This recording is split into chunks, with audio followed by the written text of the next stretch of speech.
Life Her Podcast. Hey girl, thank you for tuning in to Life Her Podcast. We are here to inspire you, lift you up, and let you know we see you in all of your love, strength, power, and courage.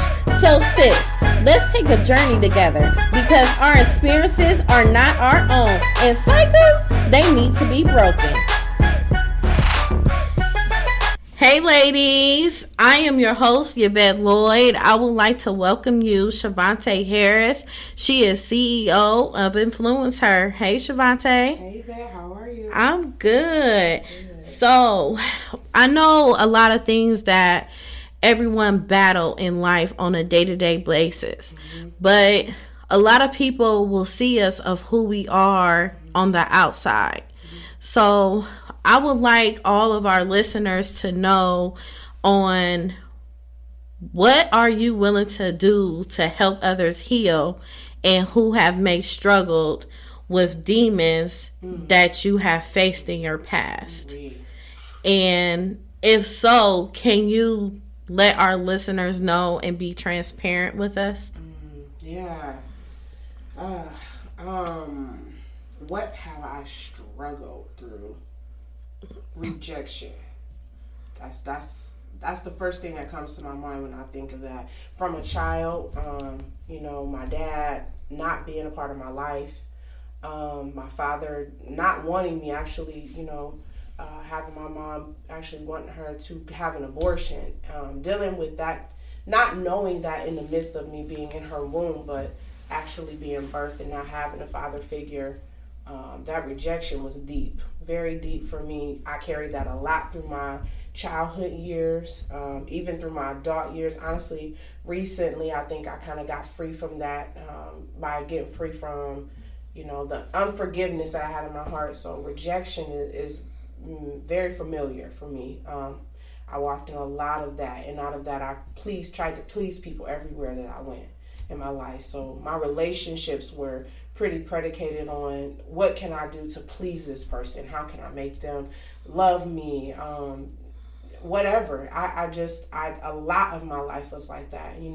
It took me some places and even cost me some things to live that life, to people please. And a lot of situations, I would say one of the most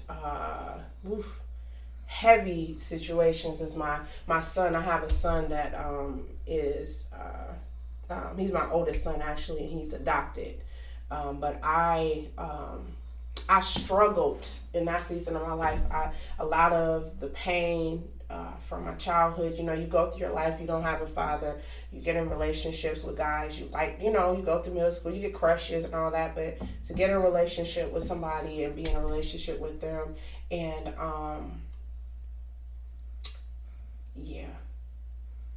the rejection from that pregnancy was really heavy.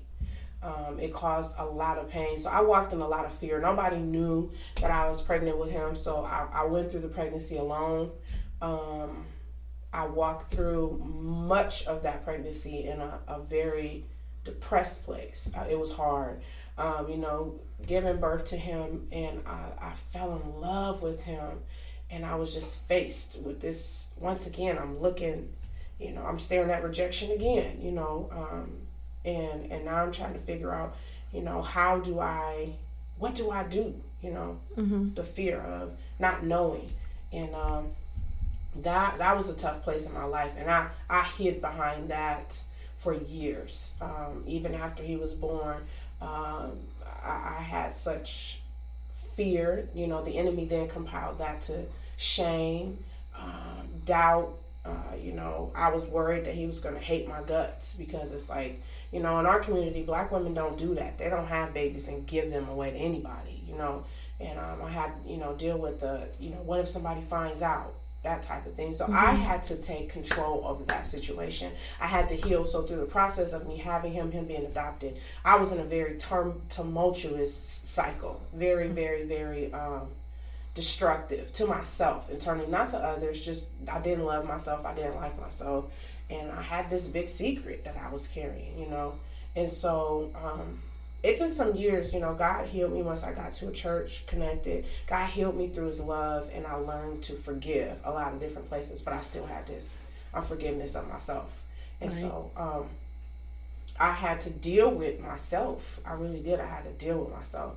And as I dealt with myself and my pain and the lies that I had told myself and stuffing all this stuff, God was just slowly. And he wasn't like so much, where it says God will never put on you more than you can bear. It wasn't all at once, but over time. And then I just got tired. Like, I'm tired of hiding. Right. I got tired of hiding behind this mask of being okay. And hiding behind this mask that life is perfect. I'm doing this to get people to love me, to like me. I got tired of it. So I remember actually my wedding, 2015. I had a really good relationship with my son's mom, really, really close. And I told her, I said, I want y'all to come to the wedding. I hadn't told anybody about my son, but I just didn't care anymore. Right. I got tired of being in that prison of shame. And he came to the wedding, and I lost friendships. It was a lot of backlash in my family. There's a lot of stuff that happened in that time frame. But for one time in my life, I'll say this: my husband was the most supportive person I could ever have. That's a blessing. When I say I was even afraid to tell him, but when I did, I was liberated. And he knew before I shared with anybody else. And once I shared with him, he just was supportive. I mean, he supported me. That's the plainest way. And from there, I got the strength from his support to share with my family and be unashamed at my wedding too. And from there, like, God has done such a great work to where that was a really big part of my healing. But that rejection and that people pleasing and fear and shame, those were my addresses. I lived in those places for years.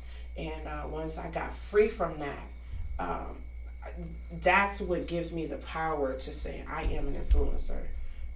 That's what gives me the strength to say that I'm victorious in the things that I've gone through. And I still have stuff that I struggle through. I battle through every day. But I have the strength because if I know if God's brought me through that place, right, whatever I'm facing.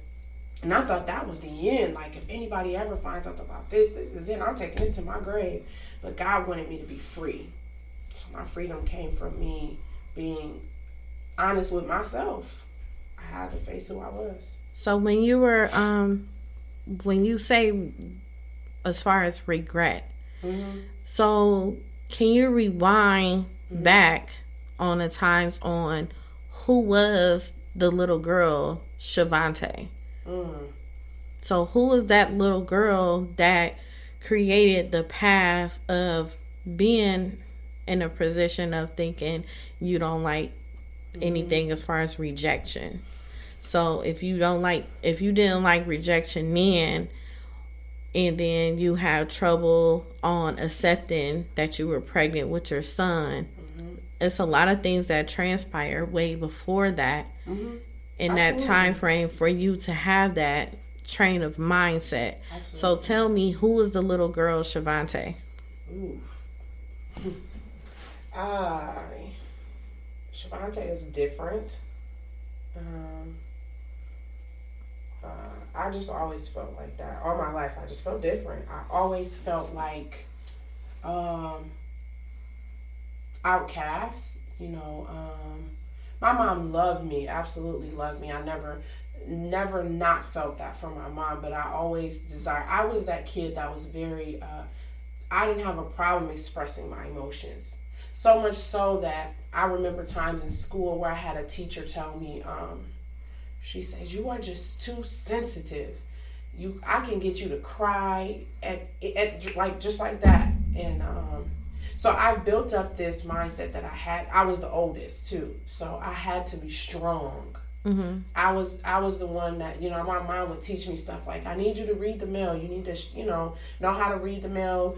I knew my social security number at a young age. I knew, all that stuff because I was the oldest. So I had, responsibility. So in my mind, Even thinking back to when I was pregnant and I didn't share, it was I'm gonna let them down. It went back to that people pleasing for me. I don't want them to look at me as, I had this mindset of I'm gonna be the first to graduate from college in my family. I'm gonna be the first to this, the first to that. And people always told me I was different and I was special. They always did. They just saw something different about me. I didn't see it per se. I didn't know. I felt different, but I didn't acknowledge what that was because I didn't know what it was. So, I was different. A little girl. I dreamed a lot. And what I mean by that is I could see myself just being great. I could see myself helping people, and however that was. I remember one time in the store, my mom, she was a single mother of 3 girls, and she worked hard, and my middle sister would give her the blues when it came to school shopping. Like, she was I ain't wearing nothing if it ain't name brand. So we would get to the store, and it would be a whole fiasco.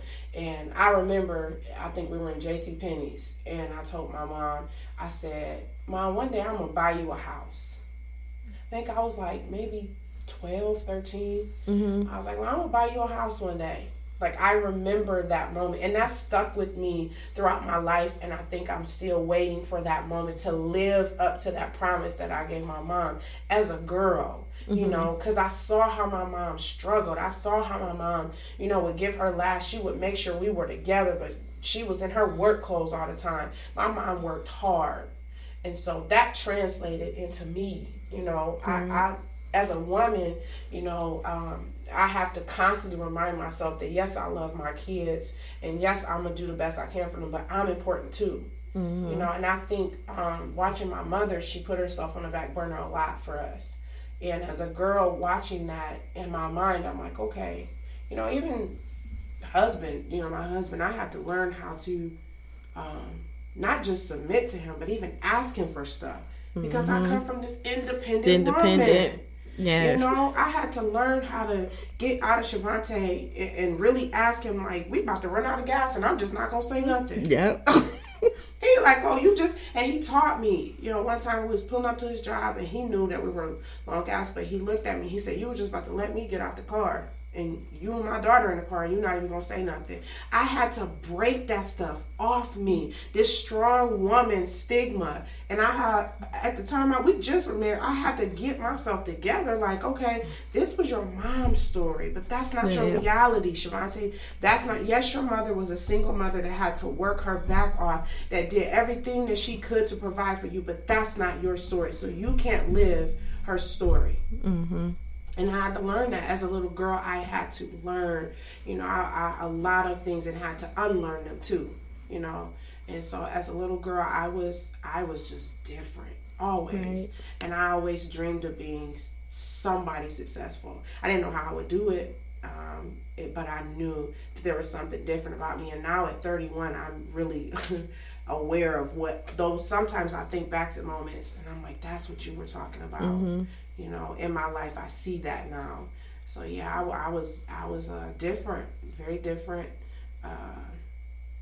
I always, that rejection just always, it was a best friend. Right. I always tried to fit in everywhere I went. I went to predominantly white middle school. When I was in, elementary schools, I tried to fit in. When I went to, my middle school, high school, I tried to be, I was like a chameleon. I would, whatever environment I was in, I would just change to fit that environment. Wow. Always. I wanted to be accepted. Right. Like everywhere I went, I just wanted to be accepted. And the crazy thing is, now that I look back on it, I never was. I never could fit in. I just never couldn't. And now it took me 30 plus years to realize that was by God's design. It wasn't something that God had in my plans to be like anybody else. Nobody. None of us are meant to be like anybody. Our thumbprint is different. Nobody has the same thumbprint. So I actually accepted that I was different finally, and I'm okay with that. Right. You have to be okay with that. And going back to as far as the independence of being raised by a strong black woman. My mother herself, she was a strong woman. She still is. And I had to realize that, like, growing up, my mom never shared personal problems, her personal issues, and all the things that she struggled with because she kept it hidden. So I never knew if my mom was crying herself to sleep. I never knew if my mom wasn't able to feed us this day or that day. My mom kept us as a child. She kept us in a child's place and didn't give us adult responsibilities because she didn't want to take our innocence away. But my mom being so strong and independent, I caught myself being that way too, even with my husband as well. And he be like opening doors. We go get groceries and we'll bring it home or something. He bringing all the groceries in. I be trying to help like I got this. He like, no, you go in the house and you do this and that. It's like any and everything he do it. If I cook, he will wash the dishes. Like, no, you already cooked already. Go and sit down somewhere. You have to learn how to receive that. Submit. Yeah, and that's so important. And I think a lot of times I do myself, I have done myself a disservice because I have this mindset, sometimes one track mind. Like falling back into this behavior, and it's like, wait a minute, you're not by yourself. You got help. Don't be over here feeling some kind of way and you didn't even ask this man. You know, so I understand completely. And sometimes it carry on into our personal lives too, as far as having friendships and having a business and stuff. We're so used to running everything and we want things to go this way. But when we will really have people that's there to really help us, it's hard for us to really gravitate and let them help us. We're like, no, I'm okay, I got it. No, I got it. So it plays a part in a whole lot of that. So true. But as far as the rejection part, the rejection is the fact of you just want to please literally everyone. And I found myself being that same person too, wanting to please everyone. So I really understand where you're going with that. And it's a lot of people out there that's the same way, and they just keep going and going and going. Want somebody to see them.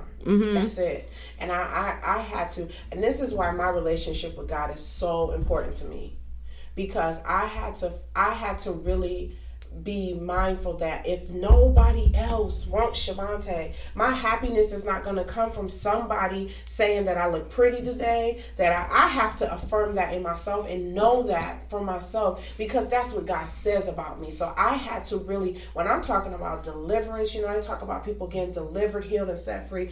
It was so many times where I had to really look at, like, who are you? Shavaunta, who are you? Because you've allowed this person to tell you this, so you take on that identity. And you told this person to tell you this, and you look like this person, so you could take on that. Or you picking parts and pieces of people you like and you try to put yourself together. And God's like, that's not who I called you to be. So you're going to keep feeling this until you know who you truly are. And when I knew the power that I have, that's why I can stand it up and say I'm an influencer, and I can help these girls now because I know who I am. I couldn't do this 2 years ago. Because I wasn't where I am now. I couldn't have done influencers because I was still trying to figure out who the heck was I. And am I going to be different tomorrow because I seen the new, you know what I'm saying? Like, and I've never even been one of those people. Whatever's happening new and hot, I would always, that kind of stuff would repel me. Like if it's a trend or something, I'd be like, I'm going completely opposite. Right. I would just do the complete opposite because I never wanted to, that was the different thing about me. Always just different. But I didn't know what to do with it as a child. But now that I'm an adult, I'm like, okay, I see what you're doing in this. This is all you got, and however you want it to look, it may not look like everybody else's. I may not have as many followers. I may not have people like, support, none of that. I'm okay with that because I'm okay with God being the only majority vote. Yeah. And the people that's supposed to support and he sees you through your whole path, and he's with you constantly. Yeah. So in many cases, like, how do you overcome like your struggles? How do you, or like, do you still battle certain things now? I'll say there are areas in my life where I have to I have to constantly remind myself that this is what I'm called to. This is who I am. That I don't know if you ever heard of imposter syndrome. No. Imposter syndrome is when you feel as if, God, you have been called to something. Okay, you have fidelity, you have life, or God has called you to this thing. And every now and again, there's a thought that pops in your head that makes you feel like, I'm not supposed to be here. Everything the way God wants it to happen in your life is happening. I have to constantly fight that spirit of being an imposter. I don't belong against the greats.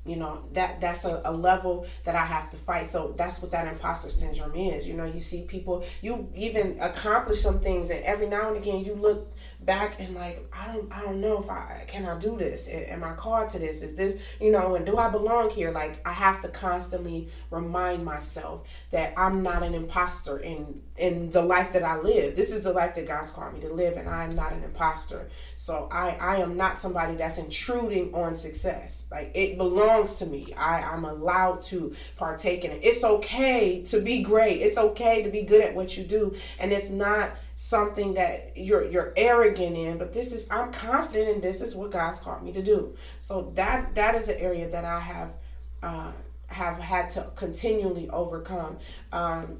As far as that rejection, I have put that devil under my foot.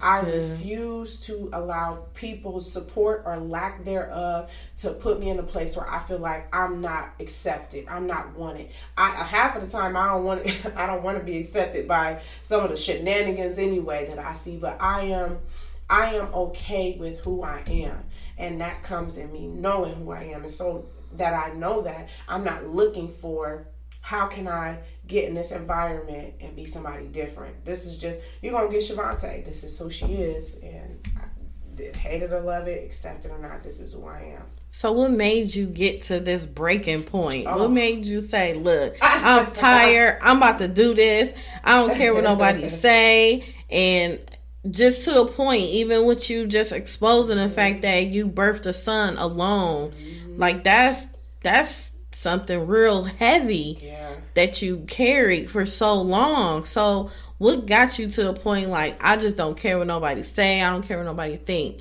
What is something you could tell our listeners on how you got to that point?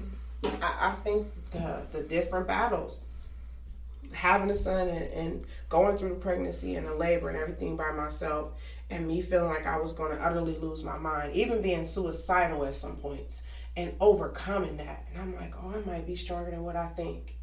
So what made you go into suicidal mode? I think in the moment I was hopeless. I was in a really hopeless place. I was just hopeless. I didn't feel that the life that I was living was not the life that I envisioned. This is not what my life's supposed to look like. That was my thought process. This is not life for Shavaunta. God, this can't be what you have for me.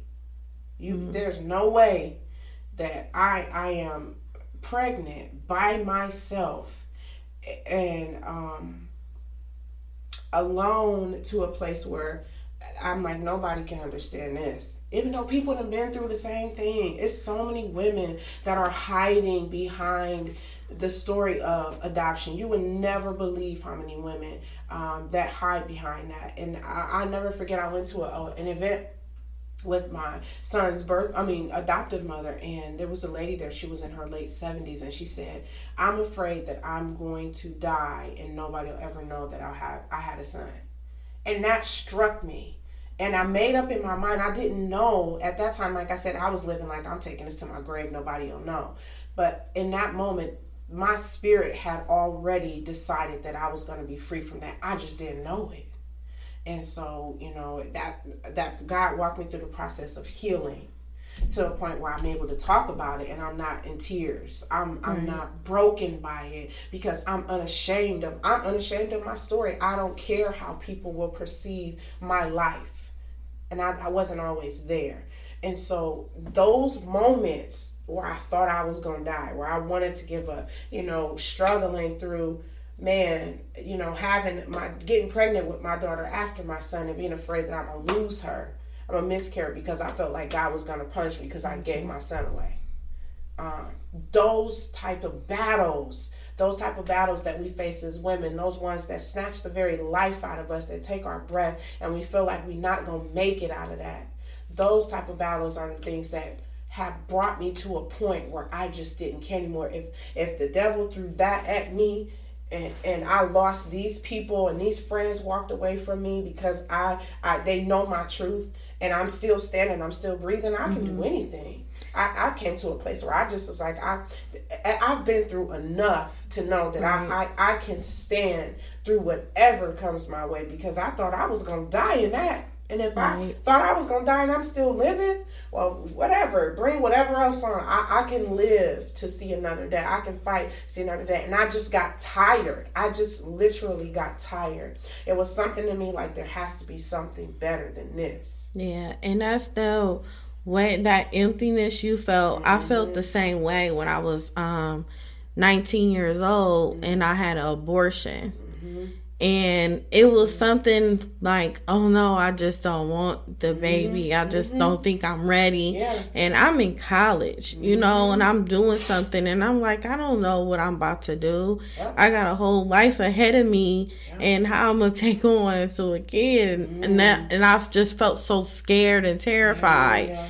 And like now it's like I have my issues now. It's like I'm trying to birth a child, but it's like in my mind I'm like, God is punishing me. I shouldn't have never did that. That's a life of enemy. And that's what I had to get to that point. Like it's the enemy trying to trick me to knowing that, but it's like it's a path that God wanted me to go into as far as being with men that I wasn't supposed to be with. But then God blessed me with such an amazing husband, because I didn't think I was gonna ever get married either or find the right man. That wasn't in my family. I never seen that, so I'm like, well, whatever. And it's just, I just didn't. It was just like these men these days, you know, so unpredictable, and you just don't know. And then I didn't want to raise a child on my own. By myself. I want a 2-parent family home. So it's like, oh my God. So I know what that feeling is. And I want to say this, Yvette, to you. That was a place where the enemy had, I mean, even through my pregnancy, I never even shared that with my husband. Like, I was in fear. I mean, the entire, because I had been in a place where I was afraid. I just was like, oh, I'm waiting on, am I going to lose her through this pregnancy? Then when I birthed her, now I'm afraid like is something going to happen, because that's where the enemy tricked me. He had me in a place of fear, and that spirit of fear will manifest so many other areas of your life where he'll cause you to believe other things that ain't even happened yet. That's where they said fear is false evidence appearing real. That's what fear means. And so you got this thing on your back, and I'm already to birth this baby out. And you got me thinking I'm about to lose her. And God is angry with me because of this. And that's not the type of God we serve. He wouldn't punish you. God is not a God that holds you captive to your sins. That we don't need Jesus if that's the case. Right. That's why he came. So everything that we did is under the blood. We repent of that thing. God, forgive me for what I did. No, I didn't even understand at the time.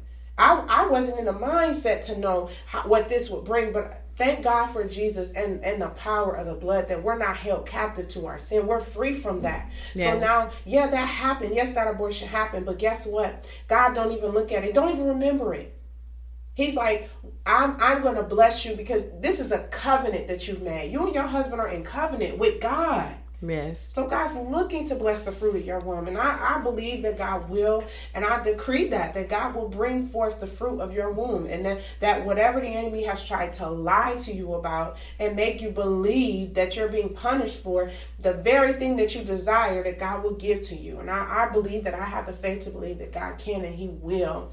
I tell you, it takes faith to just believe. Yes, they do. It just takes faith to believe God and trust that you and your husband believe God for it and walk in that thing. And I look forward to the baby. I do. Yes, I look forward to it'd be a huge battle, but it's like I just put it off over, and I'm just letting nature take its course, and I just live my day-to-day basis. Because in the midst of all that, you get questions, and people be like, well, why you don't have kids yet? What you waiting on? And some people need to realize you got to be careful with that question, because you never know what a person is going through or what they've been through to even get to that point. And then you also, I've even had friends that I thought was my friends laughing, talking about how that's why she can't have no kids, and making it as a joke or a smart remark or something, just because you feeling some kind of way. But you, like, why would you want to take something so personal and so deep and cut so, you know what I'm saying, cut so deep like that? It ain't that serious, you know. But sometimes people need to watch the power of their tongue, because it'll transform into your personal life. Death is in the power of the tongue. Yes. And you got to watch what you speak out your mouth, because the power of your words. My friend told me that. She said your words are have legs, and whatever you say, it runs out of your mouth, and it takes feet, and it runs to accomplish whatever you said. So I never forgot when she said that. She said that the power of your words, they so weighty. We got to be careful with what we saying, even speaking over ourselves. Sometimes we will speak death over ourselves, you know, and have to be mindful that whatever I'm saying out of my mouth, I want it to manifest. So I need to be sure that I'm saying things that are going to empower me, things that are going to be life and not death. Right. You know, peace and joy. You know, a lot of times we just get wrapped up in our situations, and we wrapped up in them so much that we speaking death over our own self. And then we keep it going and just carrying it. You know, like we got some form of a humpback or something, and we just carrying so much, and we just digging ourselves deeper in the hole, 8 feet deep, when we need to arise and just face what is going on, heal from it, you know. In reality, we never completely heal. We never forget. But at the same time, we have to forgive and move forward and trust in God and trust the process. And I will say God will make you whole. Yes, He will. Make you whole. You may not forget the thing, but you're whole in it. I never forget what happened with me and my son, you know, and his father. I won't forget, but I'm whole. I'm not hurt by when I see him. That I'm not moved by that, because I am whole enough in God, and I know who I am, and I am okay with what I have had to walk through, to a place where I'm not moved by what I see.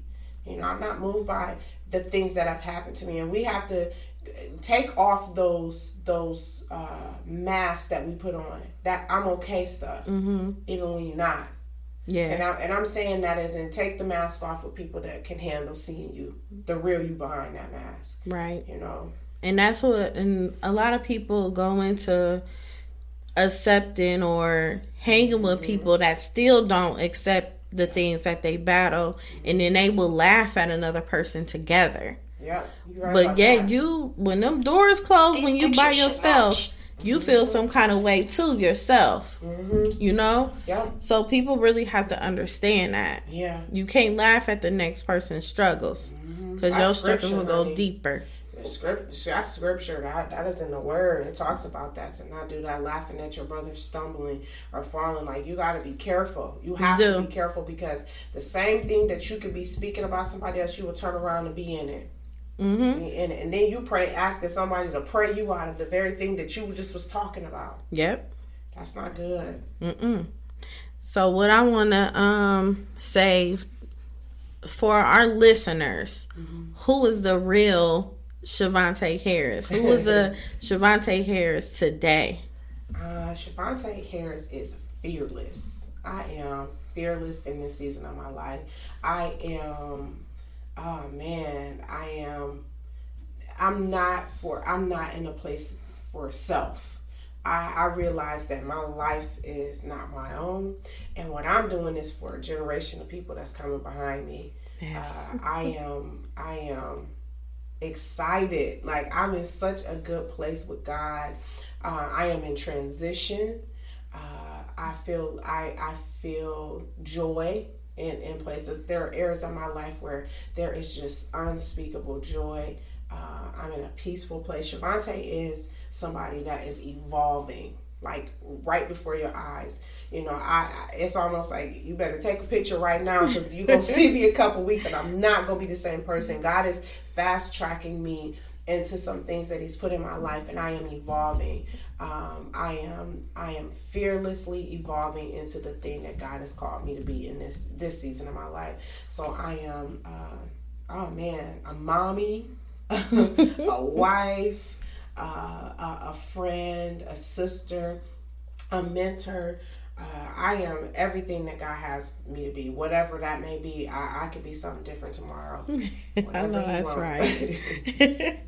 So, in closing, in a few words, can you tell our listeners what they can do to help heal themselves within?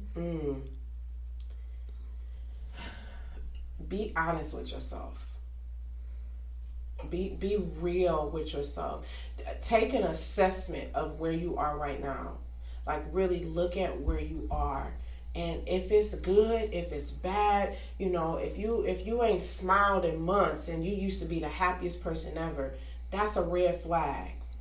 If you spend time with your friends and your family and you ain't did that in forever, that's a red flag. If that's what you normally do, take a self-assessment. Step back and look at, what have I lost in the midst of this depression? What have I lost? Who am I now that this tragedy didn't happen? That I lost my brother? That I've had this loss in my life? That I miscarried this baby? That I've been divorced? That I have a child that may have died? I'm an empty nester. Look at your life right now and find out, who are you?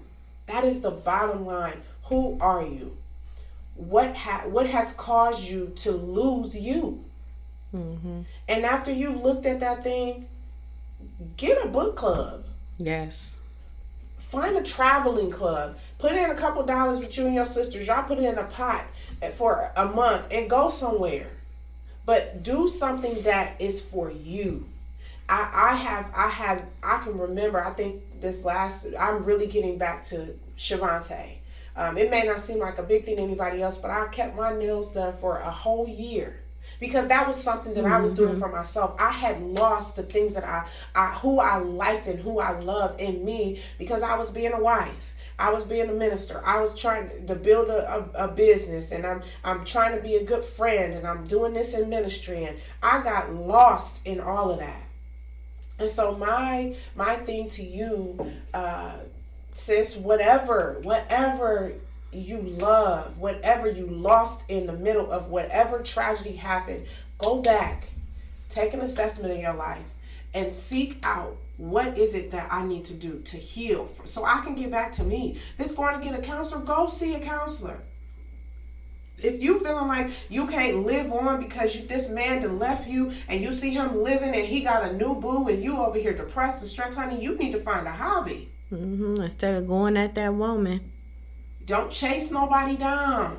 You let God do what he want to do in you, but you have to realize who you are. There is power in knowing who you are. I'm telling you, I got married because I knew who I was. I came from single women, but I had to put my foot down and say, I'm not about to be nobody's baby mama. I'm not living with you no more. I'm not shacking up with you no more. I have to stand for, I want to be a wife. And I'm giving you wife benefits, and I'm a girlfriend.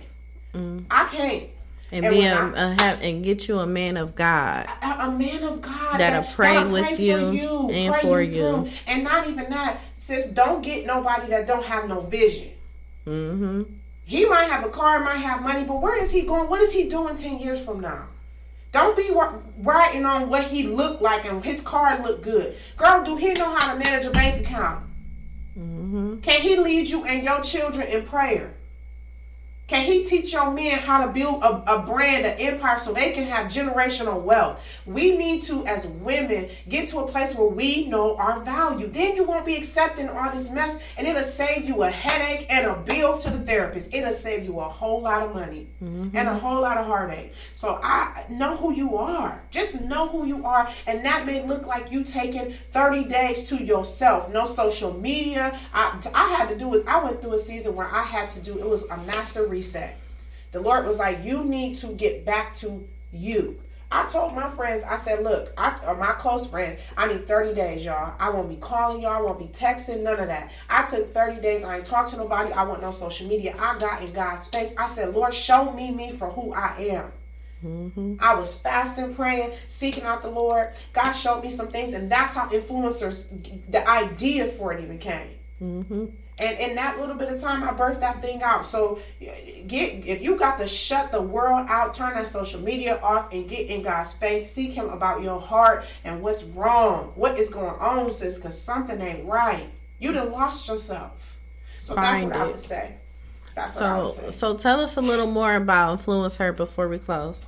So Influence Her is a women's mentoring program. It's a mentor-mentee program. And what that program looks like is we bring you in as a sister. We build you up as a woman, not just a woman, but a woman of God. Everybody has a God-given call on their life. And what influencers exist to do is to teach you how to walk out a Christ-filled life. That may look like us walking with you through your relationships. And I'm not saying get in your business, but hey, you got something going on here, and you going back and forth where, you with them one week, you ain't with them the next week. Let's be here for you. How can we show you how to walk this thing out? What does God say about this? Get some stability. Yes. That's imbalance. So what we do is we walk you through your life. If you having a death in your family and you need some support, we here for you. You got a network of sisters that's not going to judge you. They ain't going to talk about you behind your back when you leave the room. You ain't got to worry about your business being ran in the streets. We are building a group of women that will influence the next generation of how to live a Christ-filled life. So it's a mentor-mentee program. You are partnered up with the mentor. And eventually what happens is you become a mentor to somebody else. You bring somebody else into the program and you lead them. So it is about teaching the next generation of women, and it's not limited to your age. Everybody needs a mentor. Mm-hmm. So this ain't just for no 15. Everybody think of mentor and they always think it's an age limit. No. Teen girls. No, this is for women, and even like we have Lifer. This is for women of all ages. Yes. Everybody needs somebody to help lead them, and we breaking this stigma of women don't get along, and we talking about each other. We're breaking that. Yes. We breaking that, and so that's what we doing. Influencers is I stand in my light while lighting the way for you.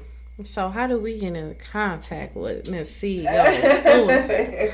So you can find me on Facebook. I am on Facebook. It is the ministry is actually under We Move Ministries. That is the name of the page. If you go on Facebook, you can find us there. Also, if you email info@We Move Ministries, it's WEE Move Ministries. If you look us up there, you can also send us email. We have a website that is being built, and we'll be getting that out there to you soon. You can find us on social media. You can email me. You can even find me on my personal page, and I'll make sure you get connected with influencers. It's Shavaunta Harris. Yes, y'all. Shavaunta is killing it. She came through today. Listen, I hope y'all felt that energy through this here podcast. Because I'm telling you, our conversations are going to continue to be real deep. Yeah. And we're going to always speak the real. Yes, Lord. So thank you everyone for tuning in to Life Her Podcast, where we help women all over the world. Yes. And don't forget to follow us on Instagram at Life Her Podcast, Facebook, Life Her Podcast. And you can also go onto our website, www.lifeherpodcast.com, to listen to other podcast episodes and purchase Life Her merchandise. I am Yvette Lloyd, and I am Life Her. Love yourself, ladies, and thank you, Shavaunta, for coming out. I know that's right. Yes, okay, that's a wrap.